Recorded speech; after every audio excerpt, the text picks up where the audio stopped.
The Shepherdess and the Chimney Sweep. Have you ever seen a very old chest, black with age and covered with outlandish carved ornaments and curling leaves?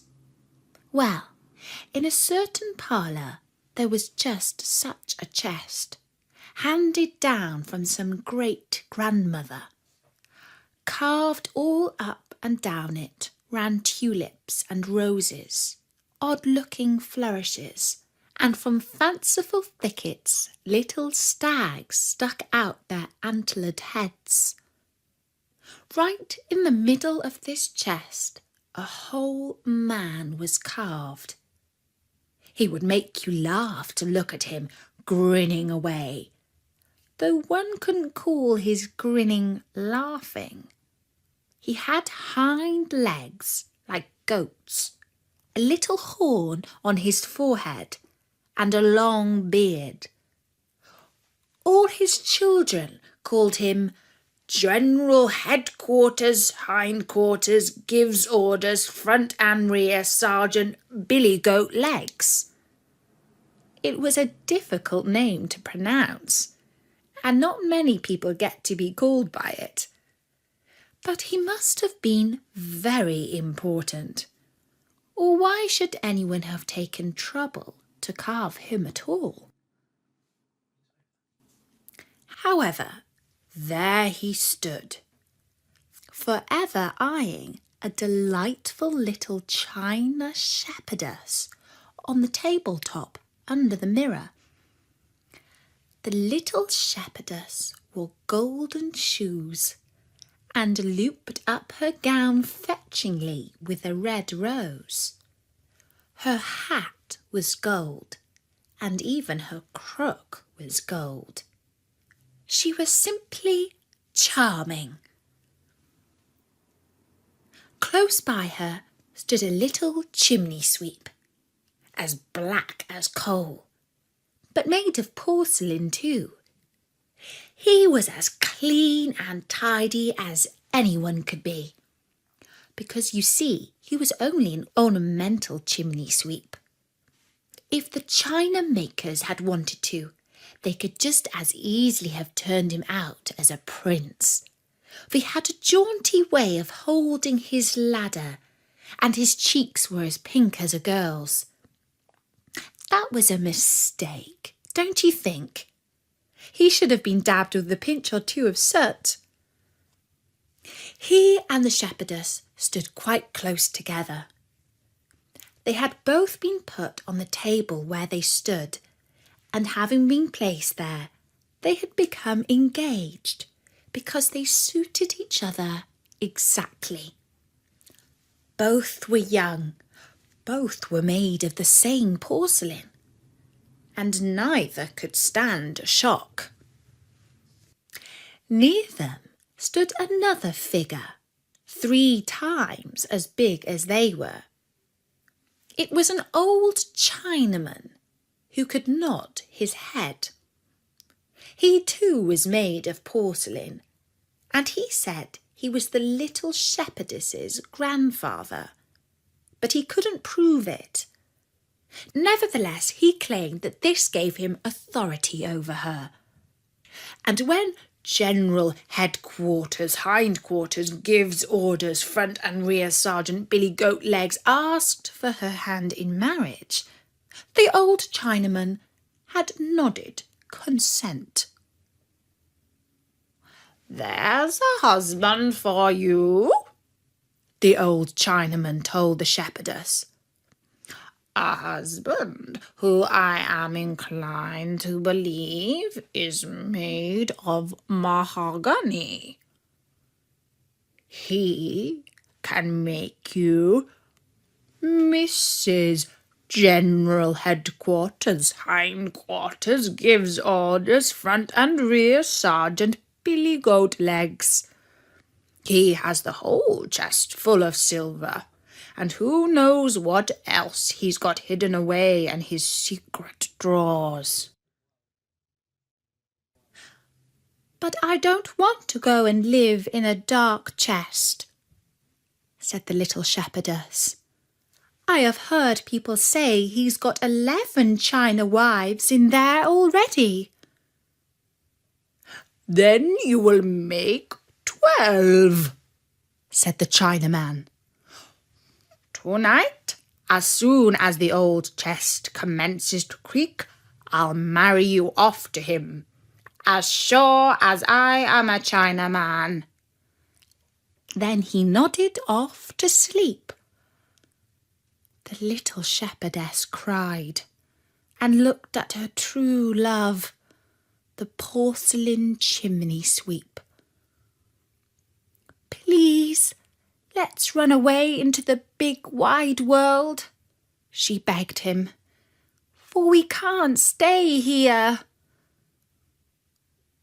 "I'll do just what you want me to," the little chimney sweep told her. "Let's run away right now. I feel sure I can support you by chimney sweeping." "I wish we were safely down off this table," she said. "I'll never be happy until we are out in the big wide world." He told her not to worry and showed her how to drop her little feet over the table edge and how to step from one gilded leaf to another down the carved leg of the table. He set up his ladder to help her, and down they came safely to the floor. But when they glanced at the old chest, they saw a great commotion. All the carved stags were craning their necks, tossing their antlers and turning their heads.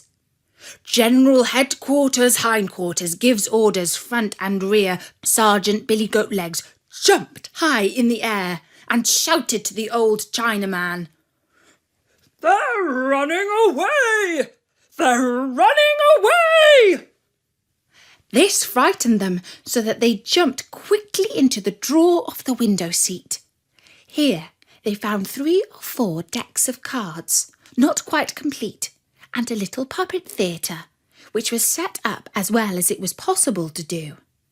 A play was in progress, and all the diamond queens, heart queens, club queens, and spade queens sat in the front row and fanned themselves with the tulips they held in their hands.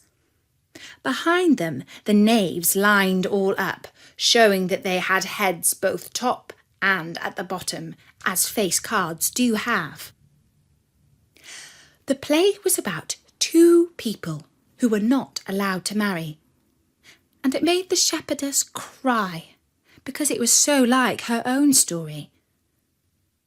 "I can't bear to see any more," she said. "I must get out of this drawer at once." But when they got back to the floor and looked up at the table, they saw the old Chinaman was wide awake now. Not only his head, but his whole body rocked forward. The lower part of his body was one solid piece, you see. "The old Chinaman's coming!" cried the little shepherdess, who was so upset that she fell down on her porcelain knees. "I have an idea," said the chimney sweeper. "We'll hide in the potpourri vase in the corner. There we can rest upon rose petals and lavender, and when he finds us, we can throw salt in his eyes." "It's no use," she said. "Besides, I know the potpourri vase was once the old Chinaman's sweetheart, and where there used to be love, a little affection is sure to remain. No, there's nothing for us to do but to run away into the big wide world." "Are you really so brave that you'd go into the wide world with me?" asked the chimney sweep. "Have you thought about how big it is, and that we can never come back here?" "I have," she said. The chimney sweep looked her straight in the face and said, "My way lies up through the chimney Are you really so brave that you'll come with me into the stove and crawl through the stovepipe? It will take us to the chimney. Once we get there, I'll know what to do. We shall climb so high that they shall never catch us, and at the very top there's an opening into the big wide world. He led her to the stove door. It looks very black in there, she said. But she let him lead her through the stove and through the stovepipe where it was pitch black night. Now we've come to the chimney, he said. And see how the bright star shines over our heads. A real star, high up in the heavens, shone down as if it wished to show them the way. They clambered and scuffled, for it was hard climbing and terribly steep way up high. But he lifted her up, held her safe, and found the best little places for her porcelain feet. At last they reached the top of the chimney, where they sat down, for they were so tired, no wonder. Overhead was the starry sky, and spread before them were all the housetops in the town. They looked out on the big, wide world. The poor shepherdess had never thought it would be like that. She flung her little head against the chimney sweep and sobbed so many tears that the gilt washed off her sash. "This is too much," she said. "I can't bear it. The wide world is too big. Oh, if I were only back on my table under my mirror.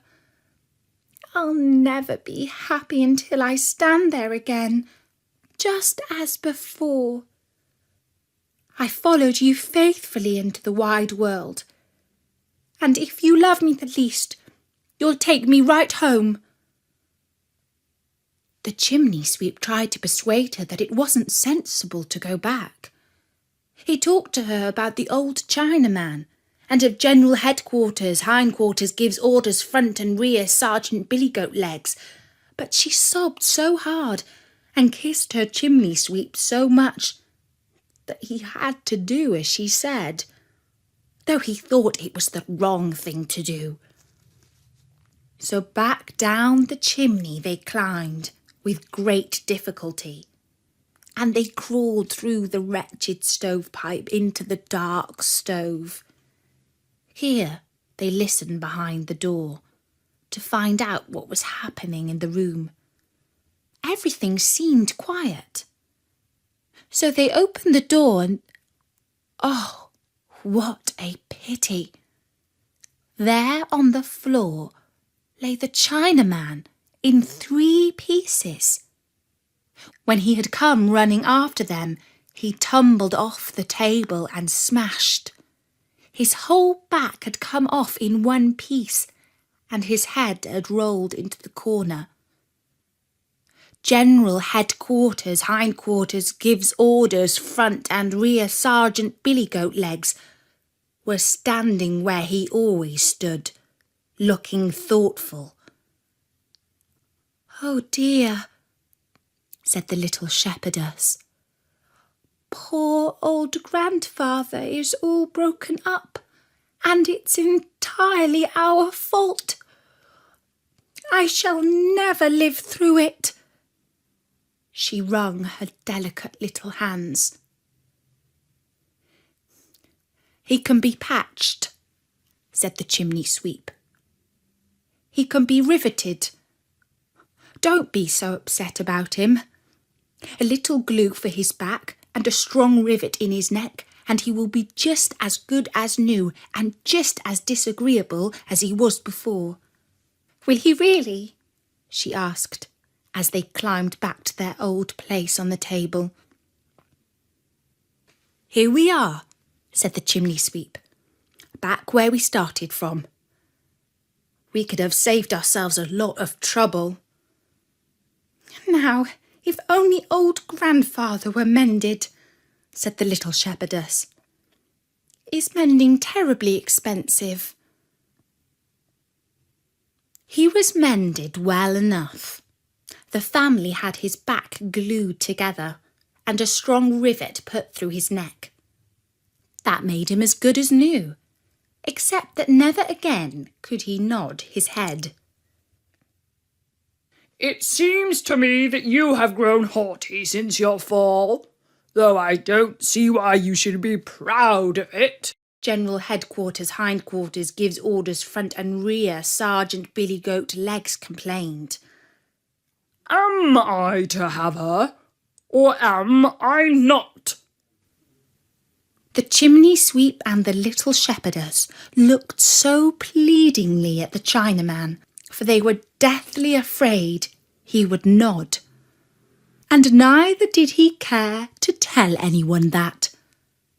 For ever and a day he'd have to wear a rivet in his neck.